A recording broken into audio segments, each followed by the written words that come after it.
स्वागत है आप सभी का उत्तराखंड एक्सप्रेस में। मैं हूं नीलू। करते हैं खबरों की शुरुआत। तो हरिद्वार महाकुंभ को लेकर एक बड़ी खबर आ रही है। सीएम त्रिवेंद्र रावत ने कहा है कि कुंभ 2021 में लोगों को पास के जरिए एंट्री मिलेगी, यानी कुंभ 2021 के पास सिस्टम होगा और सभी को एंट्री नहीं मिलेगी। सीएम ने कहा कि पास सिस्टम कैसा होगा, इस पर बात करेंगे और अखाड़ा परिषद से भी इस पर बातचीत होगी। सीएम ने कहा कि तय वक्त और मुहूर्त में ही कुंभ होगा, लेकिन जो कुंभ होगा उसमें पास सिस्टम लागू किया जाएगा।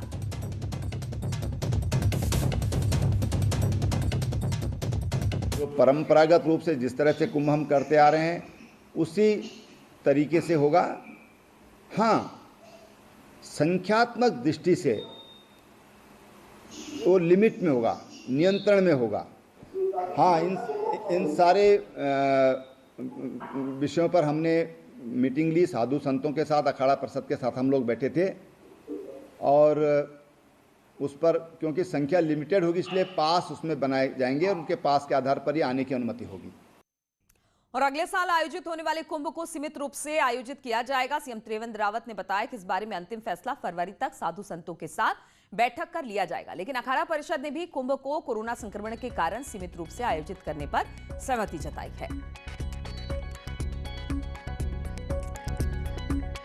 तो 2021 जो नियत समय है कुंभ के लिए, उसी समय कुंभ का आयोजन किया जाएगा, लेकिन थोड़े बदलाव के साथ कुंभ का आयोजन होगा। इस बार पास सिस्टम लागू किया जाएगा। कुंभ में सभी को एंट्री नहीं मिलेगी, जिनके पास पास होगा और उन्हीं को कुंभ में एंट्री मिलेगी। और सबसे बड़ी बात है, जो अखाड़ा परिषद है उनसे भी बातचीत हो गई है। कहीं ना कहीं एक तरह से सहमति बन गई है, लेकिन ये विस्तृत रूप से बातचीत होगी कि किस तरह से पास सिस्टम को लागू किया जाएगा, किस तरह से कुंभ में लोगों को एंट्री मिलेगी। अभी इस पर बातचीत और बैठक होना बाकी है।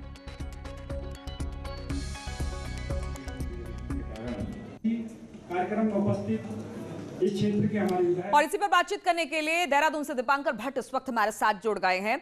दीपांकर, ठीक है, 2021 को कुंभ आयोजित होगा अपने नियत समय पर, जो तारीख तय की गई है, लेकिन इसमें थोड़ा सा बदलाव किया जाएगा। ये पास सिस्टम लाने की बात अब हो रही है, किस तरह से इसे लागू किया जाएगा और क्या इसको लेकर एक खाका तैयार कर लिया गया है?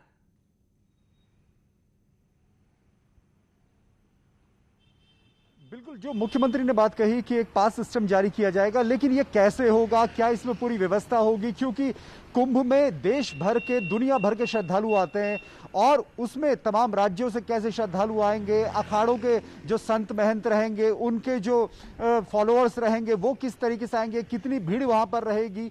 सबसे बड़ी बात यह है कि 70 लाख लोग पिछले साल सोमवती अमावस्या का जब स्नान हुआ था तो एक दिन में हरिद्वार में आए थे और पितृ विसर्जन के दिन, जो 2 दिन पहले पितृ विसर्जन था अमावस पे, उसमें भी अच्छी खासी भीड़ हरिद्वार में लगी थी।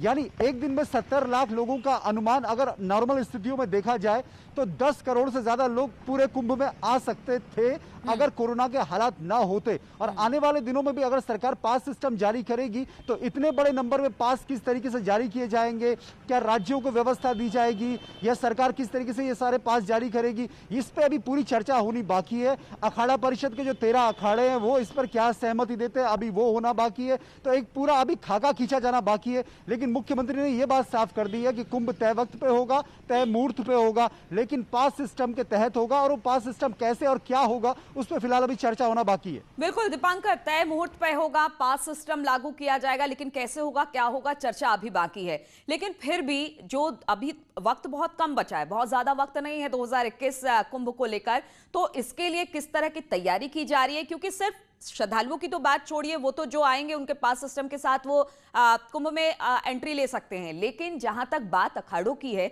साधु संतों की तादाद भी बहुत ज्यादा होगी। तो अखाड़ा परिषद से जब बैठक होगी तो इस पर भी सहमति बन सकती है कि साधु संतों की संख्या भी कम की जाएगी और किस तरह से इसको लागू किया जाएगा। साधु संत भी अपनी बात इस पर रखेंगे।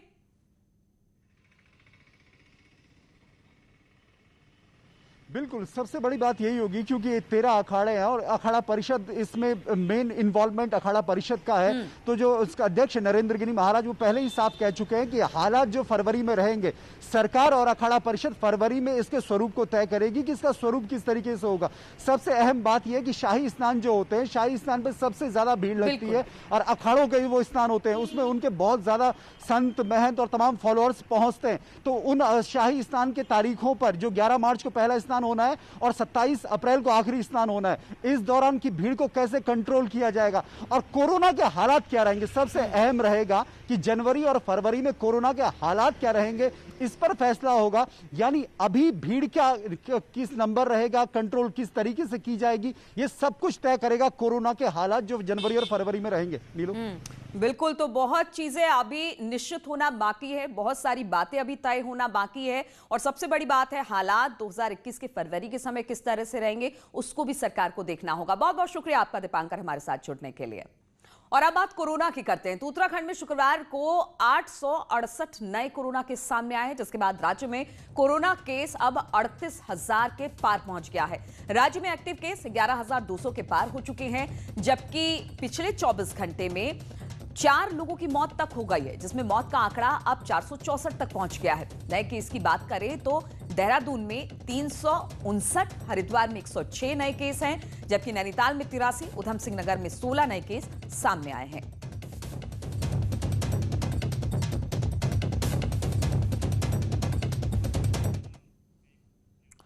और इस बीच खबर यह भी आ रही है कि कांग्रेस के वरिष्ठ नेता और विधानसभा में नेता प्रतिपक्ष इंदिरा हृदयेश की शुक्रवार को अचानक तबियत खराब हो गई। इंदिरा को बुखार के साथ सांस लेने में तकलीफ हो रही थी, जिसके चलते उन्हें सुशीला तिवारी अस्पताल में भर्ती करा दिया गया, जहां सिटी स्कैन में उनके चेस्ट में इंफेक्शन की बात सामने आ रही है। डॉक्टर्स के मुताबिक इंदिरा को निमोनिया की शिकायत है, साथ ही कोरोना के RT-PCR टेस्ट के लिए भी उनका सैंपल भेज दिया गया है। नेता प्रतिपक्ष ने स्वास्थ्य खराब होने और अस्पताल में भर्ती होने की जानकारी खुद सोशल नेटवर्किंग साइट पर साझा की है। हम आपको बता दें कि कुछ दिन पहले इंदिरा हृदयेश के बेटे सुमित हृदयेश भी कोरोना पॉजिटिव पाए गए थे।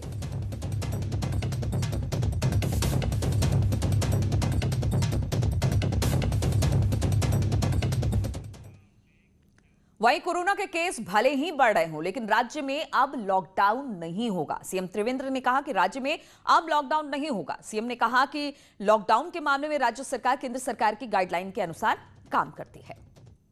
लॉकडाउन की कोई योजना सरकार की नहीं है।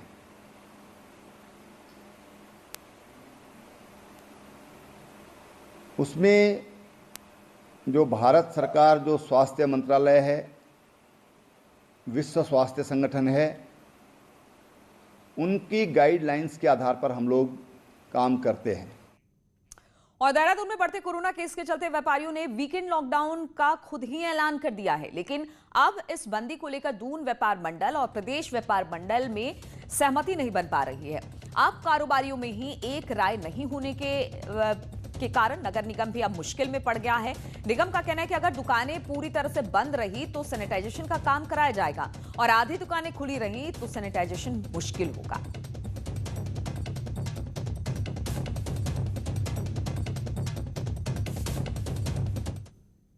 व्यापार मंडल स्वेच्छा से अपने आप शॉप्स को बंद करता है तो हमारे लिए एक अवसर होगा कि हम पूरे इलाके को सैनिटाइज करें, और यदि वो नहीं बंद होता है तो हमारे लिए व्यापक पैमाने पर ये कर पाना संभव नहीं होगा। और नैनीताल हाईकोर्ट में हर बुधवार को कोरोना पर सुनवाई होगी। शुक्रवार को हुई सुनवाई पर हाईकोर्ट ने सरकार से पूछा कि प्लाज्मा थेरेपी के लिए क्या कार्रवाई कर रहे हैं। इस पूरे मामले पर जवाब मांगा है। वहीं कोर्ट ने राज्य की सीमा पर क्वारंटीन किए जाने के फैसले को भी आज वापस ले लिया। वहीं सरकार ने कोर्ट में बताया कि 12 कोरोना जांच केंद्र काम कर रहे हैं, जिन्हें बढ़ाने की कोशिश जारी है।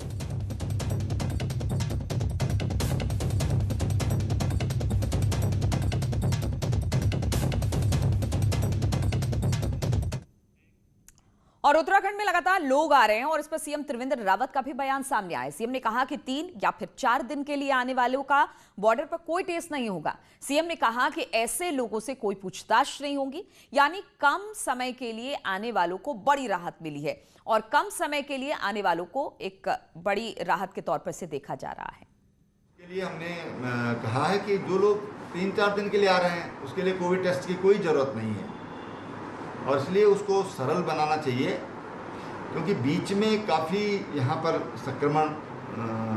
संक्रमित पेशेंट्स की संख्या मिलने लग गई थी। जनता का भी दबाव है सरकार के ऊपर, अधिकारियों के ऊपर, कि उसको हमको नियंत्रित करना चाहिए। लेकिन जो यहाँ पर आना चाहते हैं वो आए, उनका स्वागत। और सीएम त्रिवेंद्र रावत ने बाजपुर के 8,000 परिवारों को बड़ा तोहफा दिया है और इन 8,000 परिवारों को जमीन का हक देने का ऐलान किया है।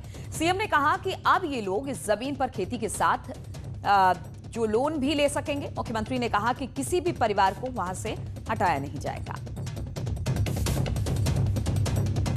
8,000 के लगभग जो परिवार हैं वो उस भूमि के मालिक होंगे, उस भूमि पर वो ऋण भी ले सकेंगे और जो पारंपरिक रूप से जो अपनी खेती कर रहे हैं उस खेती को भी कर सकेंगे। तो लोग काफ़ी आंदोलित थे, परेशान थे। मैंने उनसे वायदा किया था कि सरकार आपके लिए कोई ना कोई रास्ता ऐसा निकालेगी।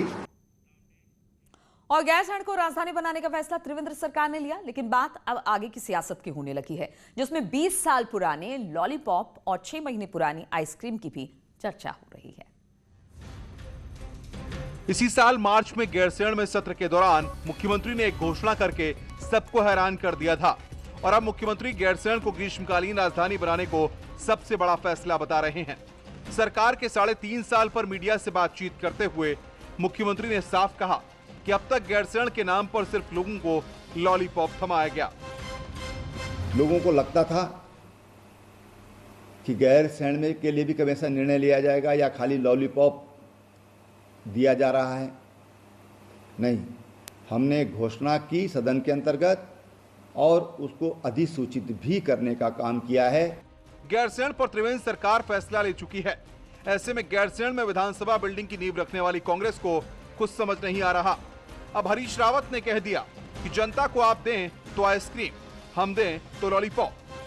मैं दावत देता हूं, चुनौती देता हूं कि त्रिवेंद्र सिंह सरकार लेकर के, क्योंकि उन्होंने उसको समर कैपिटल घोषित किया है, वो सरकार लेकर के गैरसैंण जाएं, वहां से संचालन प्रारंभ करें और हरीश रावत वहां जाकर के उनको बुके देगा। गैरसैंण को राजधानी बनाने की मांग जनता की भावनाओं से जुड़ा मुद्दा रहा है, जिस पर ग्रीष्मकालीन राजधानी की मोहर बीजेपी लगा चुकी है और अब कांग्रेस को समझ नहीं आ रहा कि आखिर गैरसैंण के नाम पर करें तो क्या करें। दीपांकर भट्ट, न्यूज़ 18, देहरादून। और मुख्यमंत्री त्रिवेंद्र रावत ने पिथौरागढ़ के आपदा प्रभावित इलाकों का दौरा किया। इस दौरान सीएम ने बरम के राहत शिविर में प्रभावितों से मुलाकात की। दौरे के बाद सीएम ने बताया कि उन्होंने पुनर्वास के लिए भूमि के चयन की प्रक्रिया शुरू करने के डीएम को निर्देश भी दिए हैं। यही नहीं, कई आपदा प्रभावित सरकारी मदद से अपना मकान खुद बनाना भी चाह रहे हैं, जिस पर सीएम ने विचार करने का भरोसा भी दिलाया। लोग विस्थापन चाहते हैं, जैसा सामान्यतः जो गांव पूरी तरह वॉश आउट हो गया, तो हमने उनसे कहा है और जिलाधिकारी को कहा है। और रुकेंगे यहाँ पर छोटे से ब्रेक के लिए, बहुत जल्द लौटते हैं।